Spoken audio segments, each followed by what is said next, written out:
es hermoso escuchar la palabra. Gracias también, pastora, por la enseñanza hoy a la mañana. Pastor, la palabra impresionante. Escúchela, vuelva a escuchar. Dice que para que más o menos se te quede una palabra 17 veces, hay que escucharla. Entonces usted escúchela con su esposa, escúchela con sus hijos, escúchela de nuevo, y esta palabra vaya trabajando dentro nuestro, porque la palabra, el otro día yo le decía a mi esposa, en medio de estos tiempos de malas noticias, la palabra es nuestra única esperanza. No hay otra cosa que la palabra de Dios sea nuestra única esperanza. Todo el sistema va a caer. Prepárese, porque no hace falta ser profeta para profetizar. Que gobiernos van a caer este año. Agendas globales se van a estar deshaciendo. Van a estar pasando cosas que usted quizás ni se lo imaginaba. Pero la palabra de Dios seguirá siempre estable, firme y para siempre. Gobiernos cambiarán, gobiernos pasarán, leyes saldrán, leyes serán dictadas, quitadas, cambiadas. Pero la palabra de Dios nunca cambiará. La palabra de Dios permanecerá para siempre. Aleluya. Por eso es tan bueno confiar en la palabra. Y más que nunca creemos que vienen tiempos que se cumplirá lo que Dios habló en Amós capítulo 8, versículo 11. Y Dios dice, vendrán tiempos donde enviaré hambre a la tierra. Y dice, pero no hambre de pan, ni sed de bebida o de agua o de vino, sino que hambre y sed por oír mi palabra. Vendrán tiempos donde enviaré hambre a la tierra, pero no hambre de pan ni de bebida, sino por oír la palabra de Dios. Prepárese, porque va a venir gente, a usted va a venir gente por este lugar con hambre de oír la palabra de Dios. Y usted va a estar preparado para llevarle y saciar con la palabra de Dios. No con pensamientos, razonamientos humanos, sino la palabra de Dios tiene la respuesta a todas nuestras necesidades. Levante la mano y diga, la palabra de Dios es la respuesta a todas mis necesidades. Por eso en el 2021 vimos el cuidado de Dios, vimos la fidelidad de Dios. ¿Cuántos vieron la fidelidad de Dios en sus vidas? Este 2021 vimos el cuidado de Dios, vimos la fidelidad de Dios, pero en este 2022 veremos el poder de Dios de una manera sobrenatural, moviéndose y manifestándose de una forma distinta sobre cada uno de nuestras vidas. Por eso, iglesia, vienen tiempos gloriosos. Prepárese, porque vienen tiempos gloriosos. Jorge, gracias por la ofrenda también. Él hablaba acerca de tiempos de prueba, tiempos de dificultad a veces. ¿Cuántos han sido probados alguna vez aquí? Pero la prueba en Dios no es para aplastarlo, la prueba en Dios no es para hundirlo, la prueba en Dios es para levantarlo a nuevos niveles. Si usted permanece confiando y creyendo en el Señor. Génesis no es casualidad, porque Génesis en el capítulo 22, y estamos en el año 22, ahora ya parezco yo aquí un numerólogo de esto, pero Génesis capítulo 22 dice que Abraham, en nuestra traducción dice fue probado, pero en el original griego dice que Dios elevó a Abraham. Dios elevó a Abraham. ¿Qué quiere decir esto? Que en este año 2022, la prueba que venga a su vida no es para aplastarlo, no es para hundirlo, es para elevarlo y llevarlo a nuevos niveles. Y dice que Dios elevó a Abraham a nuevos niveles. Así que aplauda al Señor y diga, este 2022, Dios me lleva a nuevos niveles. Dios me exalta, Dios me promueve, Dios me levanta y me enaltece por encima de otras personas. A veces uno no entiende, pero esto es el favor, esto es la gracia de Dios. En Números capítulo 22, usted lo puede leer en casa. Esto es una introducción que hemos estado hablando en estos días. En Números capítulo 22 está la historia que a mí me encanta. Estos días la estaba leyendo, la leí en Orense, la volví a leer aquí en casa. Y está la historia de el profeta Balaam. Y cuando Balac, el rey Balac, era un rey edomita, dice que contrata a un profeta para maldecir el pueblo de Dios. Y lo manda a llamar y le dice, mira, aquí está este pueblo que va a entrar y van a pasar por mis tierras y quiero que me lo maldigas y quiero que le vaya mal. Y así que ven a maldecirlo, yo te voy a pagar lo que tú me pidas. Y dice que vino el profeta Balaam y se fue a lo alto para ver al pueblo de Israel y lo miró y empezó a querer maldecirlo y empezó a hablar bien del pueblo. Entonces el rey le dice, no, para, le dice Balac. Dice, yo te dije que lo maldigas y estás hablando bien del pueblo. Y dice, es que no puedo. A ver, empieza y no podía. Dice, ven, baja y te voy a llevar a otro sitio. Así de ahí lo ves de otra perspectiva y a ver si me lo puedes maldecir. Así 2, 3 lugares. Y no pudo maldecirlo. En eso que Balaam, el profeta, se encuentra con el ángel del Señor en el camino. Y el ángel del Señor dice, no puedes maldecir lo que yo bendije. Y dice que el rey lo volvió a llamar para maldecir al pueblo. Y él dice, mira, déjame tranquilo, déjame en paz. Olvídate, toma el dinero, toma el oro, toma la plata, no me importa las tierras que me des, lo que me quieras dar, no me lo des. Dice, yo no lo voy a tomar, porque yo no puedo maldecir lo que Dios bendijo. ¿Qué le digo, iglesia, en este año? Por más que gobiernos se levanten, por más que políticos se levanten, por más que epimediólogos, dígale usted que lo sabe. Epimediólogos. Muy bien, epimediólogos se levanten. Por más que gente se levanten en contra del pueblo de Dios, no va a prosperar. No prosperarán, porque ni el mismo infierno puede maldecir lo que Dios bendijo. Así que prepárese, usted es un bendito de Dios, usted es una bendita de Dios. Vienen tiempos de gloria para la iglesia, vienen tiempos de bendición, vienen tiempos donde la palabra de Dios se va a cumplir. Y no pensando, hay varios capítulos en la Biblia 22, pero el que también es nuestro capítulo, es Apocalipsis 22. Me encanta, porque en Apocalipsis 22, usted y yo salimos vencedores de todo lo que pueda pasar. Salimos vencedores y terminamos gobernando con el Rey de Reyes y Señor de Señores.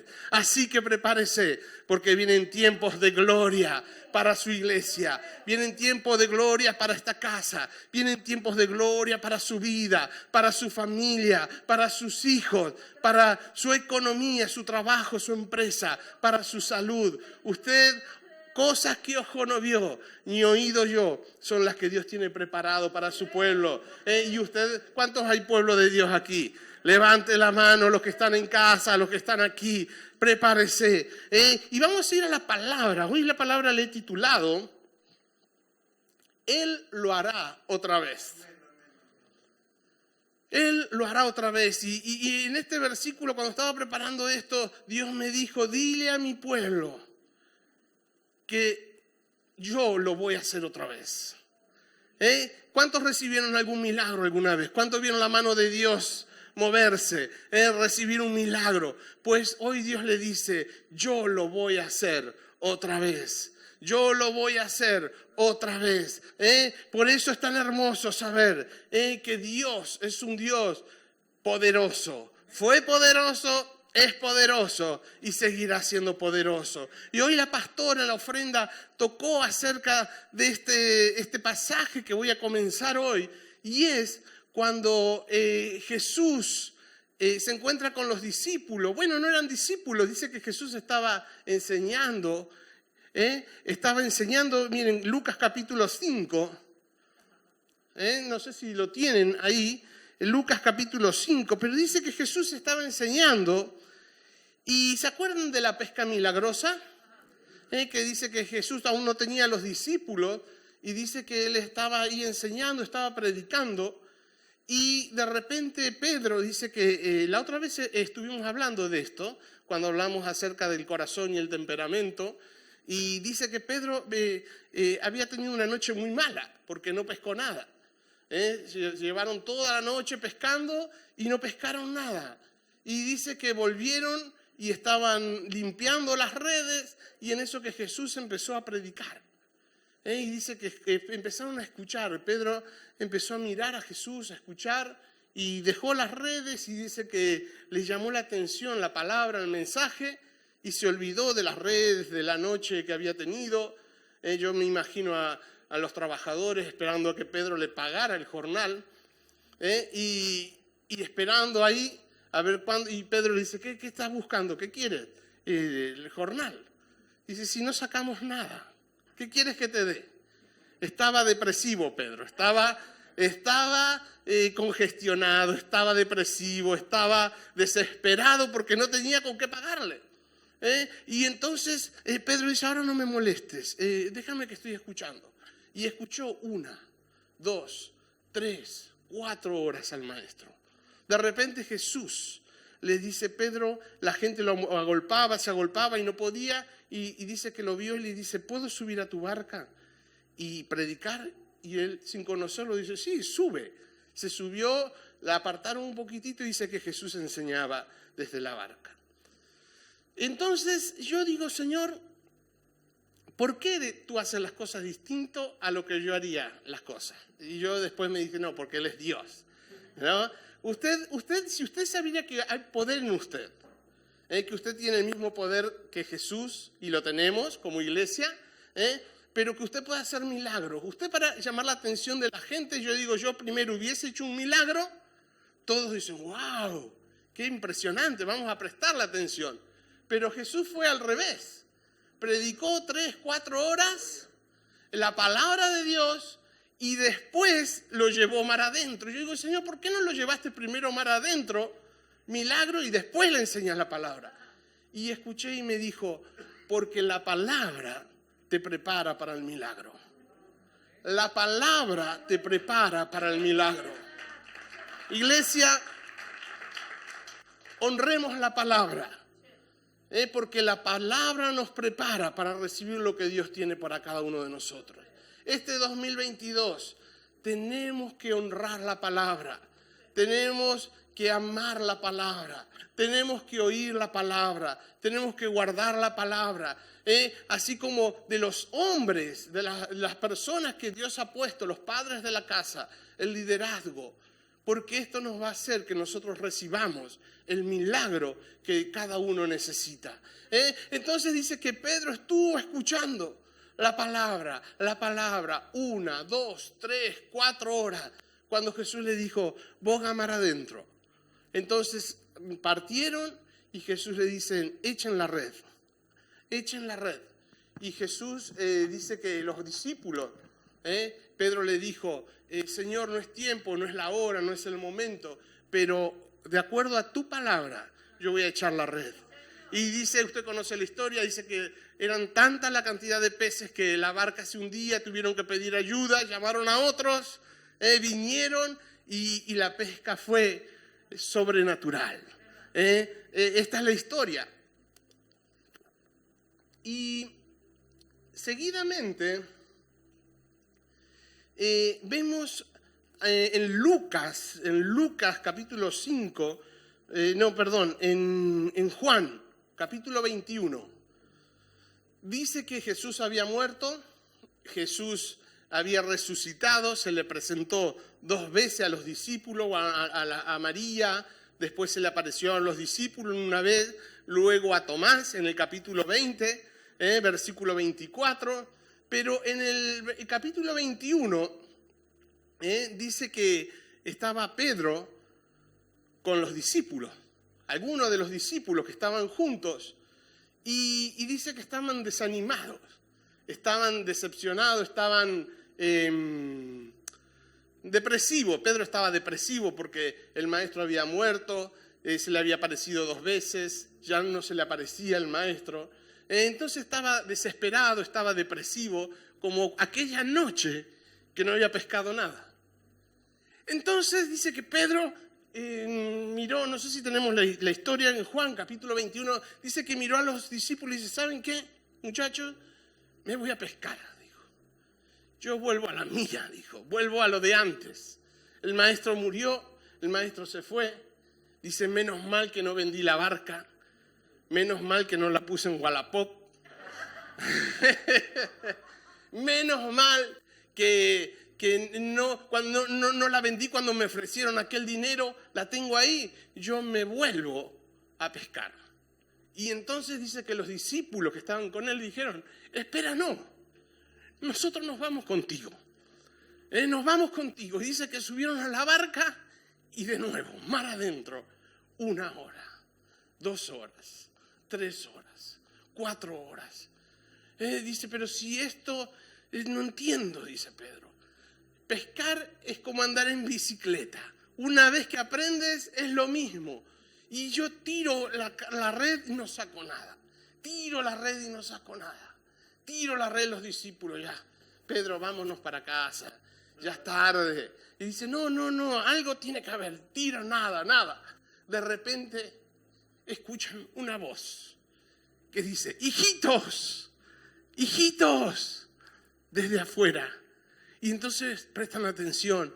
Dice, sí. Dice, ¿tenéis algo de comer? Y dice, toda la noche pescando. No hemos sacado nada. No tenemos nada. Entonces se le oye una voz que dice, tiren la red a la derecha. Tiren la red a la derecha. Y en eso que dice, bueno, por último intento, vamos a tirar la red. Y dice que tiraron la red. Y de repente no la podían levantar de la cantidad de peces que habían capturado. Y ahí mismo dice que Juan, el discípulo amado, que recostaba su cabeza en el corazón de Jesús, se recordó de la pesca de la vez anterior, de la historia que le contaron, porque él no estaba esa vez, pero le contaron, Jesús hizo esto, y a partir de ahí Pedro le dijo, yo le seguí. Y dice que Juan se recordó, dijo, hay algo en esto, esto no es casualidad, hay algo en esto. Y lo miró a Pedro y le dice, Pedro, es el maestro, lo volvió a hacer de nuevo. Esto parece Disney. Lo ha vuelto a hacer de nuevo, lo hizo una vez. Esto parece Disney. Ay, Jesús, no la historia, porque Disney en ninguna de sus películas puede comparar y expresar lo que Dios ha hecho, en ninguna de sus películas. La pastora sabe de qué hablo. Y Juan le dice, Pedro es el maestro, lo ha hecho otra vez. Y dice que Pedro estaba medio desnudo, como los pescadores, rudo, pelo en pecho, me lo imagino. Dice que se puso el abrigo y no esperó que la barca viniera, sino que se echó al agua y empezó a nadar. Cuando llegó a la orilla, se dio cuenta que era el maestro. Y él supo, si tú lo hiciste una vez, tú lo has hecho otra vez. Y hoy Dios me decía, dile a mi pueblo que lo voy a volver a hacer. Voy a hacer un milagro. ¿Se acuerdan? Uy, ya son las 8. Un minutito y termino. En un minuto y termino. ¿Se acuerdan Sara? Dice que era estéril. Ella no había tenido la regla. Y dice que Dios le había dado una promesa. Y entonces dice que Dios cumplió la promesa. Aún siendo estéril, tuvo a Isaac, su hijo. Y el tiempo pasó y dice que Isaac se casó con Rebeca. Y cuando pasó el tiempo dice que se dio cuenta que Rebeca también era estéril. Pero Isaac se acordó de que Dios había puesto su mano sobre su madre. Y dice que Isaac puso su mano sobre Rebeca, oró y ella quedó embarazada. Se acordó, si Dios lo hizo con mi mamá, Él lo puede hacer con mi esposa también. Y Dios lo hizo. En otra ocasión, Josué dice que estaba frente al río Jordán. Estaba frente al río Jordán y Josué no sabía cómo abrir el río Jordán. Pero él se recordó. Él estuvo 40 años en Egipto 40 años en el desierto y se acordó que Dios abrió el Mar Rojo. Y Josué dijo, si Dios abrió un Mar Rojo, Él puede abrir un río. Y dice que hizo como Dios le dijo y se abrió el río Jordán y el pueblo cruzó. ¿Qué le digo con esto? Y podríamos seguir historias viendo cómo Dios lo hizo una vez y Él lo volverá a hacer de nuevo. En Sansón Dios le había dado el poder, se había retirado, pero a lo último volvió el poder de Dios y dice que mató más filisteos que en toda su vida. Por eso es lo que le digo, iglesia, en esta tarde. Confía en Dios. Confía en Dios. No podemos seguir adelante, pero el 2022 es un año de favor sobrenatural de Dios para su vida. Es el año de favor sobrenatural de Dios. ¿Sabe lo que es favor de Dios sobrenatural? Que usted lo hace todo. O sea, realmente yo puse, ¿sabe lo que es favor sobrenatural? Que usted lo hace todo en su fuerza y ningún pescado le llega. Usted hace todo en su fuerza y ningún pez le viene a la red. Pedro lo hizo en su fuerza. Trabaja noche, trabaja día y no obtiene resultado. Favor es cuando usted hace algo en una palabra de Dios. Lo que usted desea o lo que usted necesita ya no tiene que ir a buscarlo, sino que esto lo va a buscar usted. Esto es favor de Dios, esto es gracia de Dios, que usted lo hace por su fuerza y no obtiene nada, pero sin hacerlo y cumpliendo el plan de Dios, en lo que usted necesita lo va a buscar a usted. El bien y la gracia me seguirán todos los días de mi vida. Este año usted no va a tener que cansarse por andar buscando la bendición de Dios. Dios da la orden y los peces van a venir a su red. Dios dio la orden y los peces, su familia va a venir a la red, su hogar va a venir a la red, las personas que Dios tiene asignadas van a venir a la red y usted va a experimentar el mejor año de su vida. Les amamos, les queremos, les bendecimos y les deseamos lo mejor. Dios les bendiga.